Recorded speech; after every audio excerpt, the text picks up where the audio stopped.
Okay, let's just dive right into this explainer. Today, we're going to build what is honestly the ultimate low effort, do it yourself wealth building strategy. We're breaking down a method that, believe it or not, routinely beats the Wall Street professionals. And then, as a little bonus, we're going to supercharge the whole shebang with some brand new 2026 tax optimization strategies.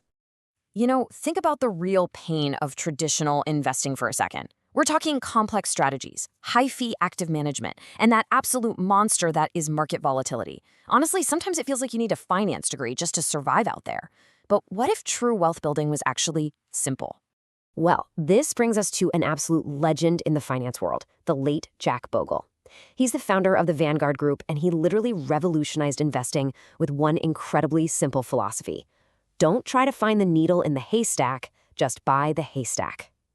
Bogle believed that passive, low-cost index investing is the ultimate cure to all those high fees and the chronic underperformance of active management. His most avid followers, they call themselves Bogleheads, use a very specific strategy to put this exact idea into action. Now, to really put this into perspective, let's look at the sheer impact of fees on your wealth. $2,250. Seriously, no way around it. That is the massive difference in annual fees you lose on a typical $500,000 portfolio when you pay 0.5% for active management, compared to just 0.05% for low-cost index funds. That is literally thousands of dollars just vanishing from your compounding machine every single year just to pay a manager who, let's be real, likely won't even beat the market. So what's the solution to this massive fee drain? It's the Boglehead's three-fund portfolio. It's an incredibly simple strategy using just 3 broad index funds: total U.S. stocks, total international stocks, and total U.S. bonds. That's it. By holding just these 3 super cheap funds, you instantly gain exposure to over 22,000 global securities. It is, without a doubt, the ultimate lazy portfolio that captures the entire global market. Let's actually contrast these two approaches for a second. On one hand, you've got active management. This relies on highly paid managers who are constantly buying and selling, trying to time the market.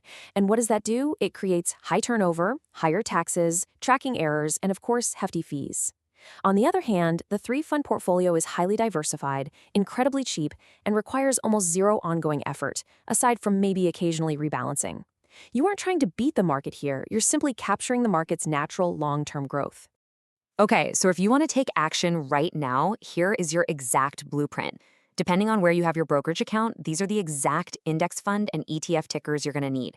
If you're over at Vanguard, your 3 funds are VTI, VXUS, and BND. Over at Fidelity, it's FSKAX, FTIHX, and FXNAX. Schwab uses SCHB, SCHF, and SCHZ. And if you're using iShares, that gives you IOTOT, IXUS, and AGG.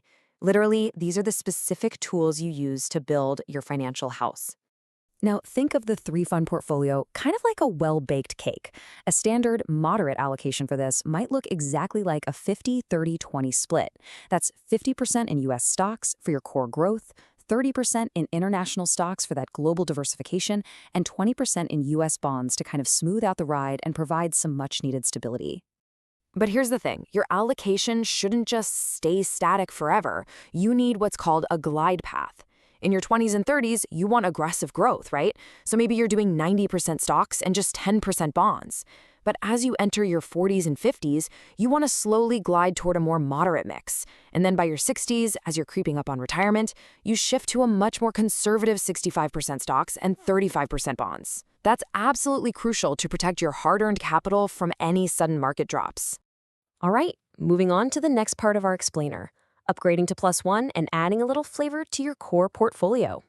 So while that 3-fund base is obviously practically perfect on its own, you can definitely jazz it up a bit with a highly targeted 4th asset class. There are 5 popular +1 upgrades folks like to use.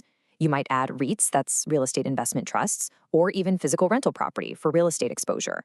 Or if you're looking to capture slightly higher growth, you might add a small cap or mid cap index fund. And finally, adding a specialized bond fund, particularly with Treasury inflation-protected securities, or TIPS, well, that's a really great way to hedge against inflation. Next up, let's talk about 2026 tax optimization, specifically the mega backdoor Roth strategy. Okay, so now that we have the perfect low-cost portfolio, we really need to talk about where to actually put it. For high-income earners, a standard taxable account just isn't going to cut it. We need to leverage the new 2026 rules to create the ultimate tax shelter. The IRS has actually bumped up the numbers, meaning the total defined contribution limit is now a whopping $72,000. That is the absolute ceiling for your 401k. And the gap between your regular contributions and this $72,000 ceiling, well, that is exactly what we use to execute the mega backdoor Roth.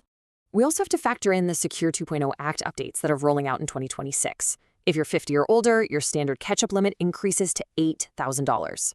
But if you are exactly 60 to 63 years old, you get this super catch-up of $11,250. And here is the critical twist for high earners. Starting in 2026, if your wages exceed $150,000, all of these catch-up contributions literally must go into a Roth account rather than pre-tax. It's a real game changer. So how do we actually navigate this 401k plumbing cleanly? First, you've got to max out your regular 2026 salary deferral, which is $24,500. Second, and this is the real gatekeeper here, you must confirm that your employer plan specifically allows non-Roth after-tax contributions. If they don't, unfortunately, you hit a wall. Third, ensure the plan allows fast in-plan Roth conversions or in-service distributions. If your plan keeps clear sub-accounts for these funds, you entirely avoid the messy pro rata rule and those pesky testing limits. And that allows you to quickly shelter tens of thousands of dollars from future taxes. At the end of the day, the Boglehead 3-fund portfolio gives you the ultimate investment engine. And these 2026 tax rules give you the absolute perfect garage to park it in. But understanding the mechanics is really only half the battle. The real secret here is discipline. So what step will you take today? Are you going to let fees just eat away at your wealth? Or will you check your employer's plan rules and take full control of your financial future? Remember, keep it simple, keep your costs low, and stay the course. Thanks for tuning in to this explainer.